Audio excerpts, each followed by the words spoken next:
വേണമെന്ന് വെച്ച് വാശിപ്പുറത്ത് വെച്ച് പഠിച്ച എക്സാം ഒന്ന് JCE മാത്രമാണ്. എൻ്റെ മനസ്സിൽ അത് മാത്രമേ ഉണ്ടായിരുന്നു. ഞാൻ ഈ എക്സാം ക്ലിയർ ചെയ്യും, ആദ്യത്തെ 10 റാങ്കിനുള്ളിൽ ഞാൻ വരും എന്നുള്ള ഉറപ്പായിട്ടാണ് ഞാനന്ന് എക്സാമിന് പോയത്.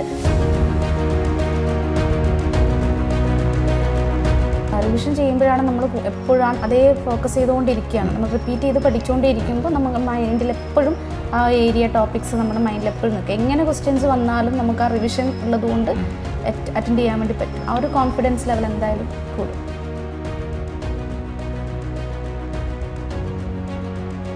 Junior cooperative inspector success story series സഹകാരി കണ്ടിന്യൂ ചെയ്യുകയാണ്. അപ്പോൾ നിങ്ങൾ 1ാം റാങ്ക് കണ്ടു കഴിഞ്ഞു, അതുപോലെ സ്റ്റേറ്റ് സെക്കൻഡായിട്ടുള്ള റാങ്ക് കണ്ടു കഴിഞ്ഞു. അങ്ങനെ ഇപ്പോൾ നിലവിൽ 5ാമത്തെ റാങ്കിൽ എത്തി നിൽക്കുകയാണ്. ആതിരയാണ് നമ്മളോടൊപ്പം ഉള്ളത്. ആതിര കണ്ണൂർ മുറാഴ സ്വദേശിയാണ്. അതുപോലെ നിലവിൽ ഇപ്പോൾ പഠിപ്പിച്ചുകൊണ്ടിരിക്കണം അല്ലേ, cooperative college arts and science കോളേജിൽ പഠിപ്പിച്ചുകൊണ്ടിരിക്കുകയാണ്. അപ്പോൾ ആതിര, ഫസ്റ്റ് ഓഫ് ഓൾ ഈ നാട്ടിൽ സ്റ്റാറായ നാട്ടിൽ എങ്ങനെയുണ്ട്? അറിഞ്ഞു, ടീച്ചേഴ്സിനോടൊക്കെ പറഞ്ഞു, ഒരുപാട് സന്തോഷമുണ്ട്. റിലേറ്റീവ്സിനോട് പറഞ്ഞു. ഇപ്പൊ എല്ലാരും തന്ന സപ്പോർട്ടും പ്രാർത്ഥനയും അഡ്വൈസ് കൈ കിട്ടിയല്ലോ, അഡ്വൈസ് കിട്ടി നിൽക്കുകയാണ്. അപ്പോൾ അതാണ് ചോദിച്ചത്. നാട്ടിൽ ഈ പറഞ്ഞ പോലെ കണ്ണൂർ എന്ന് പറയുമ്പോൾ വളരെയധികം സാമൂഹികമായിട്ടുള്ള ഒരു നാടാണല്ലോ. അപ്പോൾ അനുമോദനങ്ങളൊക്കെ കിട്ടി? തുടങ്ങിയിട്ടില്ല, തുടങ്ങാൻ പോണതേ ഉള്ളൂ. ഞാൻ അത്ര പബ്ലിസിറ്റി കൊടുത്തിട്ടില്ല. അപ്പോയിന്റ്മെന്റ് ലെറ്റർ കിട്ടി കഴിഞ്ഞിട്ട് ഒന്നുകൂടി പറയാം. എന്തായാലും 5ാം റാങ്ക് എന്ന് പറയുമ്പോൾ ഔട്ട്സ്റ്റാൻഡിംഗ് ആണ്. അപ്പോൾ അത് നമുക്ക് ഒരു 60,000-ഓളം പേര് മത്സരിച്ച പരീക്ഷയിൽ 5ാം റാങ്ക്, അതും ജോലിയോടൊപ്പമുള്ള പഠനം അല്ലേ? അത് എടുത്തു പറയേണ്ട കാര്യമാണ്. ജോലിയോടൊപ്പമുള്ള പഠനം ഒരിക്കലും അതിന് മാറ്റിയിരുത്താൻ പറ്റത്തില്ല. അതും ഓൺലൈൻ ക്ലാസ്സുകളുള്ള പഠനം. അപ്പോൾ ഉറപ്പായിട്ട് നിങ്ങൾക്ക് മനസ്സിലാക്കിയിരിക്കണം, നിങ്ങൾ അറിഞ്ഞിരിക്കേണ്ട കുറേ കാര്യങ്ങൾ ആതിരയുടെ ലൈഫിലുണ്ട്. അപ്പോൾ അത് ആതിര ഓരോന്നായിട്ട് പറയും. അതിന് മുന്നോട്ട് എപ്പോഴും നമ്മളെ പറയാറുണ്ട്, നമ്മൾ വെബിനാറിലൊക്കെ പറയാറുണ്ട്, നിങ്ങളൊരു വലിയ സ്റ്റോറി എഴുതാൻ പോവുകയാണ്, ഒരു ആയിരക്കണക്കിന് ആൾക്കാർക്ക് പ്രചോദനമാകാൻ പോകുന്നൊരു സ്റ്റോറി. അപ്പോൾ ആ സ്റ്റോറി നിങ്ങൾ അപ്പോൾ എഴുതുക, പറയേണ്ട സമയം വന്നിരിക്കുകയാണ്. ഈ സ്റ്റോറിക്ക് നമുക്ക് ഏറ്റവും കൂടുതൽ, അല്ലെങ്കിൽ നമ്മൾ ഈ ആതിരയുടെ ആ ഒരു ലൈഫിൽ ഇതുപോലെ ഒരു റാങ്കിലേക്ക് എത്തുക, അല്ലെങ്കിൽ അതുപോലെ സർക്കാർ ജോലി സ്വപ്നം കണ്ടാൽ നേടിയെടുക്കുക, അതിന് ഏറ്റവും കൂടുതൽ പ്രചോദനമായിട്ട് നിന്ന് ആരൊക്കെയാണ്? തീർച്ചയായിട്ടും അതെൻ്റെ ഫാമിലി മെമ്പേഴ്സ് തന്നെയാണ്. അതിൽ എടുത്തു പറയേണ്ട എൻ്റെ ഹസ്ബൻഡിൻ്റെ റോളാണ്. ഹസ്ബൻഡാണ് പറഞ്ഞത്, നീ ഇതുപോലെ പഠിച്ചാൽ പറ. ഞാൻ ആദ്യമൊക്കെ പ്രിപ്പയർ ഒന്നും ചെയ്യാതെയാണ് എക്സാം അറ്റൻഡ് ചെയ്തുകൊണ്ടിരുന്നത്, CSEB എക്സാംസ്. അപ്പോൾ എനിക്ക് 1-2 മാർക്കിനൊക്കെയാണ് ഞാൻ കട്ട് ഓഫ് ഒന്ന് താഴോട്ട് ഉണ്ടാവാറ്. അപ്പോൾ ഒരു കോച്ചിങ് സെൻറ്ററിൽ ചേർന്നാൽ കുറച്ചുകൂടി ബെറ്റർ ആവും എന്ന് അദ്ദേഹം പറഞ്ഞു. അപ്പോൾ അതിൻ്റെ ബേസിലാണ് ഞാൻ സഹകാരിയിൽ ജോയിൻ ചെയ്യുന്നത്. അത് സഹകാരിയിൽ എത്താൻ തന്നെ കാരണം സാറിൻ്റെ ഒരു വെബിനാർ കണ്ടു, യൂട്യൂബിൽ കണ്ടു, രാജേഷ് സാറിൻ്റെ ക്ലാസ് കണ്ടു. അതിൽ നിന്നാണ് ഞാൻ സഹകാരി, പിന്നെ വേറെ മറ്റൊന്നും ചിന്തിക്കേണ്ടി വന്നില്ല. ആ ക്ലാസ്സിൽ നിന്നാണ് ഞാൻ സഹകാരിയിലേക്ക് ജോയിൻ ചെയ്യുന്നത്. ആദ്യം CSEBക്ക് വേണ്ടിയിട്ട് ഒരു ടാലന്റ് എക്സാമിനേഷൻ അറ്റൻഡ് ചെയ്തല്ലേ? അതെ സർ. ഓക്കെ, അങ്ങനെ അറ്റൻഡ് ചെയ്ത് നമ്മുടെ ബാച്ചിലോട്ട് വന്നു. JCE നോട്ടിഫിക്കേഷൻ വന്നപ്പോൾ എന്തൊക്കെയായിരുന്നു മാറ്റങ്ങൾ? JCE എക്സാം വന്നപ്പോൾ എനിക്കറിയുന്ന കുറേ സബ്ജക്റ്റ് ആയിരുന്നു അതിൽ. കോപ്പറേഷനും ഓഡിറ്റിങ്ങും IT ഫീൽഡുമാണ്. അപ്പോൾ ഇത് 3ഉം ഞാൻ കോളേജിൽ പഠിപ്പിച്ചുകൊണ്ടിരിക്കുന്ന സബ്ജക്റ്റുമാണ്. പിന്നെ എക്സ്ട്രാ നമുക്ക് കിട്ടണം, നമ്മൾ കോളേജിൽ ഒരു ലെവലേ പഠിക്കുള്ളൂ, ബാങ്കിങ് ഒക്കെ. പക്ഷെ അത് ഡെപ്തിൽ കിട്ടണമെങ്കിൽ നമ്മൾ തീർച്ചയായിട്ടും ഒരു കോച്ചിങ് സെൻറ്ററിൽ പോയി നമുക്ക് കൂടുതൽ അറിവുകൾ വേണം. ക്വസ്റ്റ്യൻസ് ചോദിക്കുന്ന ഏരിയ മനസ്സിലാവണം, അതിൻ്റെ പാറ്റേൺ മനസ്സിലാവണം. അപ്പോൾ അതൊക്കെ വെച്ച് നോക്കുമ്പോൾ സഹകാരിയിൽ ഞാൻ ജോയിൻ ചെയ്തു. അതാണ് എൻ്റെ ഒരു മുതൽക്കൂട്ട് എന്ന് പറയാനുള്ള കാര്യം. ഏറ്റവും എടുത്തു പറയേണ്ട ഒരു കാര്യമാണ് ഇതാണ്. സാറ് പറഞ്ഞ പോലെ ഇതിന്റെ പിറകിലുള്ള ടീച്ചേഴ്സ്, റിസർച്ച് ടീം, എല്ലാവർക്കും ഉള്ള നന്ദി. ആ സമയത്ത് വിളിച്ച ഓർമ്മയുണ്ട്. എനിക്ക് അതിനെ അറിയാം, നേരത്തെ CSEBിലുള്ളപ്പോഴേ ഞാനിങ്ങനെ സേവ് ചെയ്യുന്ന ഇങ്ങനെ Athira Kannur talent hunt number കിട്ടാണ് സേവ് ചെയ്യുന്നത്. അപ്പോൾ അറിയാം ടാലന്റ് ഹണ്ടിൽ വന്ന കുട്ടിയാണ്. ഇയാൾ വിളിക്കും. ഇതുവരെ ടാലന്റ് ഹണ്ട് വന്ന കുട്ടികളല്ല ആ സമയത്ത് അഡ്വൈസ് മേടിച്ചു കഴിഞ്ഞു, CSEB കയറി കഴിഞ്ഞു. അപ്പോൾ ഇതുവരെ വരാത്ത ആളാണ്. അപ്പോഴെനിക്ക് മനസ്സിലാവും ആദ്യം എന്താണ് ചെയ്തുകൊണ്ടിരിക്കുന്നത്. രണ്ടും കൂടി കൊണ്ടുപോകുമ്പോഴുള്ള ബുദ്ധിമുട്ട്. പിന്നെ എന്തായാലും JCE എക്സാം വരുമ്പോൾ ഞാൻ എന്തായാലും വേണമെന്നുള്ള വാശി, മറ്റുള്ളവരോടല്ല, എനിക്ക് എന്നോട് തന്നെ തോന്നിയൊരു വാശിപ്പുറത്ത് പഠിച്ചതാണ് JCEക്ക് വേണ്ടിയിട്ട്. അപ്പോൾ നമുക്ക് അവിടെ സ്ഥാപനത്തിൽ നിന്ന് സപ്പോർട്ട് തീർച്ചയായിട്ടും 3 hours 4 hours ആണ് ഒരു ഡെയിലി ക്ലാസ് വരിക. അപ്പോൾ 1 മണിക്കൂറെങ്കിലും ഫ്രീ കിട്ടും. അപ്പോൾ ആ ടൈം ഞാൻ ലൈബ്രറിയിൽ പോവുക, അവിടെ ഇരുന്നിട്ട് റെഫർ ചെയ്യുക, പഠിക്കുക, അങ്ങനെ. പിന്നെ ഞാൻ എൻ്റെ ഹസ്ബൻഡിൻ്റെ വീട് ഇരിക്കൂറാണ്.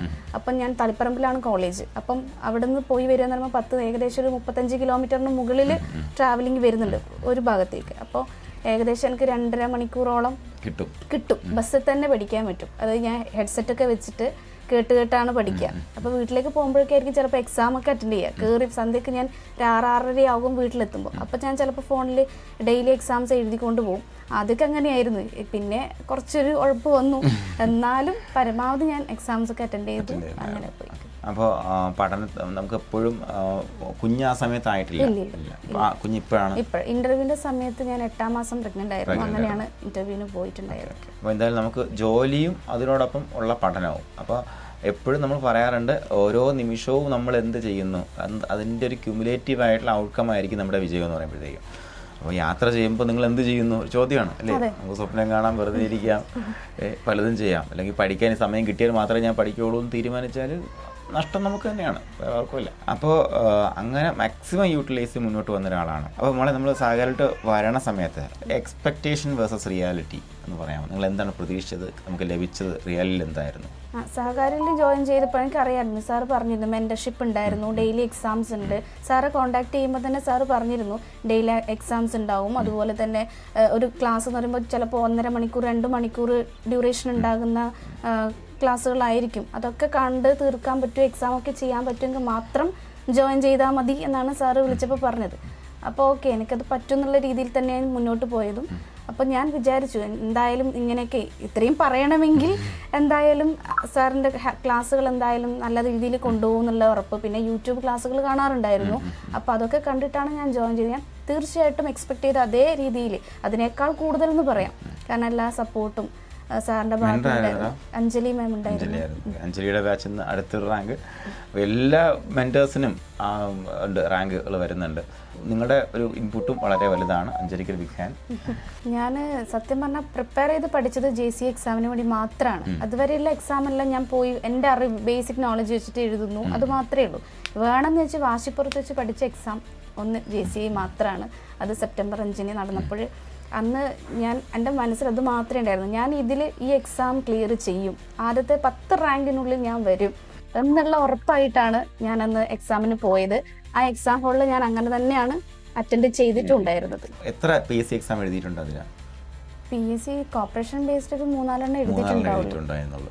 അപ്പോൾ ഈ എക്സാമിനേഷൻ ഹാളിൽ ആയിട്ട് നമ്മൾ എത്തുമ്പോഴത്തേക്ക് നമ്മളൊരു 1.5 മണിക്കൂർ പ്രഷർ കുക്കറിനകത്ത് അകപ്പെട്ടൊരു അനുഭവമാണ്. അപ്പോൾ ആ ഒരു സംഭവം എങ്ങനെയാണ് ഹാൻഡിൽ ചെയ്തിട്ടുണ്ടായത്? ഞാനത് ശരിക്കും പറഞ്ഞാൽ ഞാനത് കൂളായിട്ട് ഹാൻഡിൽ ചെയ്തേ പറയാൻ പറ്റുള്ളൂ. കാരണം ടെൻഷൻ അടിച്ച് ചിലപ്പോൾ ഞാൻ പഠിച്ചത് മുഴുവൻ കയ്യിൽ നിന്ന് പോകും. അപ്പോൾ അതുകൊണ്ട് തന്നെ ഞാൻ വളരെ കൂളായിരുന്നു. അപ്പോൾ സാറ് പറഞ്ഞ എക്സാമിൻ്റെ തലേന്നൊക്കെ സാറിൻ്റെ ക്ലാസ് ഒക്കെ ഉണ്ടായിരുന്നല്ലോ. അപ്പോൾ സാറ് പറഞ്ഞ വാക്കുണ്ടായിരുന്നു, 50-50 ചാൻസ് നമ്മൾ എടുക്കണം.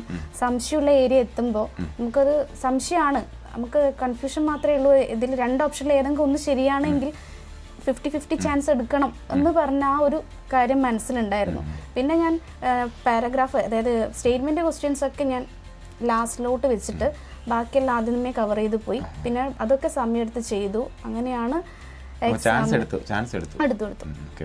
ഞാൻ ആദ്യം സാർ എനിക്കൊരു 72-73 മാർക്സ് ഉണ്ടായിരുന്നു. അതിനുശേഷമാണ് ഡിലീഷനൊക്കെ വന്ന് മാർക്ക് 67-ലോട്ടേക്ക് പോയത്. അപ്പം നമുക്ക് ഇതെല്ലാം ചാൻസ് എടുത്തതിൻ്റെ അഡ്വാൻറ്റേജ് വന്നിട്ടുണ്ട്. അപ്പോൾ അത് നിങ്ങൾ കാൽക്കുലേറ്റ് ചെയ്യുക. നിങ്ങൾ അതിന് നമ്മൾ റിസ്ക് എന്നല്ല പറയുക, കാൽക്കുലേറ്റഡ് റിസ്ക് എന്നാണ് പറയുക. കാര്യം നമുക്കറിയാം Aയും Cയും എല്ലാം എന്ന് ഉറപ്പുണ്ടെന്നുണ്ടെങ്കിൽ BO DO ആകുമല്ലോ. അപ്പോൾ അങ്ങനെ നമ്മളൊരു 3 എണ്ണം അല്ലെങ്കിൽ 4 എണ്ണം ചാൻസ് എടുക്കുമ്പോഴത്തേക്കും നമുക്ക് 1 ശരിയാവുകയും 3 തെറ്റിപ്പോയാലും നമ്മുടെ നെറ്റ് എഫക്റ്റിനെ അത് ബാധിക്കുന്നില്ല. അതേസമയം നമുക്ക് 2 എണ്ണം ശരിയായാൽ നമ്മൾ നെറ്റ് എഫക്റ്റിലേക്ക് 0.33 മാർക്ക് ആഡാവും. അതൊരു വലിയ വ്യത്യാസം ഉണ്ടാക്കാൻ പറ്റും. പിന്നെ നമ്മുടെ ഭാഗ്യം കുറച്ചൊരു ഇതുണ്ടെന്നുണ്ടെങ്കിൽ നമുക്ക് 3 എണ്ണം ശരിയാവണമെങ്കിൽ വലിയ നെറ്റ് എഫക്റ്റിലേക്ക് പോകും. അപ്പോൾ അത് ഒക്കെ നിങ്ങൾക്ക് അതിന് വേണ്ടിയിട്ട് ഒരുപാട് ഓപ്ഷൻസ് നിങ്ങൾക്ക് ഉണ്ട്, അതിൽ നിങ്ങൾക്ക് ആലോചിച്ച് തന്നെ ചെയ്യാവുന്നതാണ്. അപ്പോൾ നമുക്ക് സഹകാരി വന്നിട്ട് നമ്മളെ നമുക്ക് ഒന്ന് ഡെയിലി റെക്കോർഡ് ചെയ്ത ക്ലാസ്സാണ് പ്രധാനമായിട്ടും വരിക. 2 ആ ക്ലാസ്സിനെ കീറി മുറിച്ചുള്ള question paper, workout, question discussion, പിന്നെ ഡെയിലി എക്സാമിനേഷൻ എല്ലാം എഴുതിയിട്ടുണ്ടാകും. എല്ലാം എഴുതാൻ പറ്റിയിട്ടില്ല, എന്നാലും മാക്സിമം ചെയ്തു. പിന്നെ എനിക്ക് ഏറ്റവും കൂടുതൽ യൂസ്ഫുൾ ആയത് റെക്കോർഡ് ക്ലാസ് ആണ്. കാരണം ഞാൻ വർക്കിംഗ് ചെയ്തുകൊണ്ടിരിക്കുമ്പോൾ ലൈവ് ക്ലാസ് അറ്റൻഡ് ചെയ്യാൻ പറ്റാറ് കുറവാണ്. എന്നാലും രാത്രിയൊക്കെ ലൈവ് ക്ലാസ് ഉണ്ടാകുമ്പോൾ കയറാറുണ്ട്. അതുപോലെ പിന്നെയുള്ളത് റെക്കോർഡ് ക്ലാസ്, അത് എടുത്ത് പറയേണ്ട ഒരു കാര്യമാണ്. റെക്കോർഡ് ക്ലാസ് ആകുമ്പോൾ നമുക്ക് എത്ര റിപ്പീറ്റ് വേണമെങ്കിലും നമുക്ക് കേട്ട് പഠിക്കാൻ വേണ്ടി പറ്റും. പിന്നെ ഞാൻ പറഞ്ഞു ട്രാവലിങ്ങിൻ്റെ സമയത്തൊക്കെ ഞാൻ ഇയർഫോൺ വെച്ചിട്ടൊക്കെ കേട്ട് പഠിച്ചതാണ്. പിന്നെ സഹകാരൻ്റെ നോട്ട് കൂടാതെ ഞാൻ തന്നെ സ്വയം നോട്ട്സ് പ്രിപ്പയർ ചെയ്യും. അങ്ങനെയാണ്. അതാകുമ്പോൾ എൻ്റെ ഹാൻഡ് റിട്ടൺ ആണെങ്കിൽ എനിക്ക് കൂടുതൽ മെമ്മറൈസ് ചെയ്യാൻ വേണ്ടി പറ്റും. ഓക്കെ, അപ്പോൾ ടീച്ചറും കൂടെയാണ്, അപ്പോൾ ഉറപ്പായിട്ട് നോട്ട് ഉണ്ടാക്കാം. ഓക്കെ, അപ്പോൾ നമ്മൾ പറഞ്ഞു വന്നത് ഡെയിലി എക്സാമിനേഷനായി, പിന്നെ അടുത്ത വീക്ക്ലി എക്സാമിനേഷൻ. എപ്പോഴെങ്കിലും വീക്ക്ലി ഫസ്റ്റ് വന്നിട്ടുണ്ടോ? ഫസ്റ്റ് ഒന്നും വന്നിട്ടില്ല. ഓക്കെ, അതുപോലെ പിന്നെ മന്ത്ലി എക്സാമിനേഷൻ, പിന്നെ റിപ്പീറ്റ് ചെയ്ത റിവിഷൻ എക്സാം. റിവിഷൻ, അപ്പോൾ ഇതിനകത്ത് ഏത് സംഭവമാണ് നമുക്ക് ഏറ്റവും കൂടുതൽ കോൺഫിഡൻസ് തന്നത്? നമ്മളെ റിവിഷനാണ്. അത് റിവിഷൻ ചെയ്യുമ്പോഴാണ് നമ്മൾ എപ്പോഴാണ് അതേ ഫോക്കസ് ചെയ്തുകൊണ്ടിരിക്കുകയാണ്. നമ്മൾ റിപ്പീറ്റ് ചെയ്ത് പഠിച്ചുകൊണ്ടിരിക്കുമ്പോൾ നമുക്ക് മൈൻഡിൽ എപ്പോഴും ആ ഏരിയ ടോപ്പിക്സ് നമ്മുടെ മൈൻഡിൽ എപ്പോഴും നിൽക്കും. എങ്ങനെ ക്വസ്റ്റ്യൻസ് വന്നാലും നമുക്ക് ആ റിവിഷൻ ഉള്ളതുകൊണ്ട് അറ്റൻഡ് ചെയ്യാൻ വേണ്ടി പറ്റും. ആ ഒരു കോൺഫിഡൻസ് ലെവൽ എന്തായാലും കൂടും. വളരെ നല്ലതാണ്. ഓക്കെ, അപ്പോൾ നമ്മുടെ ഉദ്യോഗാർത്ഥികൾക്ക് ഒത്തിരി പേര് ഇതുപോലെ ജോലിയോടൊപ്പം ഒക്കെ വർക്ക് ചെയ്യാൻ പറ്റാതെ നിൽക്കുന്ന ആൾക്കാർ, അല്ലെങ്കിൽ ഓൺലൈനൊക്കെ എടുത്തിട്ട് ഉഴപ്പി നിൽക്കുന്ന ആൾക്കാരൊക്കെ ഉണ്ടായിരിക്കും. അവർക്ക് എന്ത് മെസ്സേജാണ് അതിലേക്ക് കൊടുക്കാനുള്ളത്? തീർച്ചയായും നമുക്കൊരു ലക്ഷ്യം ഉണ്ടായിരിക്കണം. വെറുതെ ആരെങ്കിലും പറഞ്ഞിട്ട് ജോയിൻ ചെയ്യുക, വെറുതെ ഇങ്ങനെ സമയം കളയുക, അതിനുപരി നമ്മൾ കോൺസെൻട്രേറ്റ് ചെയ്തിട്ട് നമ്മളൊരു ടാർഗറ്റ് വെച്ചിട്ട് നമ്മൾ അതിനു വേണ്ടി എഫേർട്ട് എടുത്താൽ തീർച്ചയായിട്ടും അതിൻ്റെ റിസൾട്ട് നമുക്ക് കിട്ടിയിരിക്കും. നമ്മൾ എടുക്കുന്ന എഫേർട്ട് എത്രയാണോ അതിനനുസരിച്ചുകൊണ്ട് നമുക്ക് പെട്ടെന്ന് ജോലിക്ക് കയറണം എന്നുള്ളതാണ് എല്ലാ ആൾക്കാരും ഫോക്കസ് ചെയ്യുക. അപ്പോൾ അതിന് നമ്മുടെ ലക്ഷ്യബോധം വേണം. ആ ലക്ഷ്യത്തിലേക്ക് എത്താൻ നമ്മൾ പരമാവധി എഫേർട്ട് ഇടുക, കണ്ടിന്യൂസ് ആയിട്ട് എഫേർട്ട് ഇടുക. ലാഗ് വന്നു കഴിഞ്ഞാൽ നമ്മുടെ കയ്യിൽ നിന്നെല്ലാം പോവും, വീണ്ടും ഒരുപാട് ഗ്യാപ്പ് വരും പഠിത്തത്തിൽ. അപ്പോൾ കോൺസെൻട്രേറ്റ് ചെയ്തുകൊണ്ട് പഠിച്ചാൽ തീർച്ചയായിട്ടും നമുക്ക് ഒരു നല്ല നിലയിൽ നല്ല പോസ്റ്റിൽ എത്താൻ വേണ്ടി പറ്റും. ഇത് എൻ്റെ അനുഭവത്തിൽ നിന്ന് ഞാൻ പറയുന്നതാണ്. ഓക്കെ, എല്ലാ ഉദ്യോഗാർത്ഥികൾക്കും വിജയാശംസകൾ നേരുകയാണ്. ആതിരയോടൊപ്പം നന്ദി.